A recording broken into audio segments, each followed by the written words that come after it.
నమస్కారం ఘంటారావానికి స్వాగతం. ముందుగా ప్రధాన అంశాలు. మరి కాసేపట్లో ఢిల్లీ ముఖ్యమంత్రిగా రేఖా గుప్తా ప్రమాణం. రామ్లీలా మైదానానికి తరలి వస్తున్న ఎన్డీఏ నేతలు.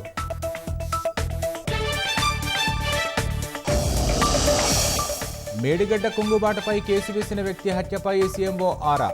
రాజలింగమూర్తి హత్యపై నిఘా వర్గాల నుంచి సమాచారం కోరిన సీఎం. కుత్బుల్లాపూర్ పరిధిలోని పరికి చెరువులో ఆక్రమణలపై హైడ్రా చర్యలు. స్థానికుల ఫిర్యాదులతో అక్రమ కట్టడాలు నేలమట్టం చేసిన అధికారులు. నిజామాబాద్ జిల్లా పెగడపల్లి శివారులో ఘోర విషాదం. పొలంలో విద్యుదాఘాతంతో ఒకే కుటుంబానికి చెందిన 3 మృతి.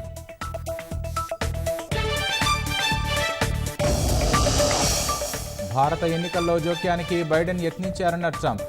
మరెవరినో గెలిపించేందుకు నిధులు ఖర్చు చేశారని ఆరోపణ.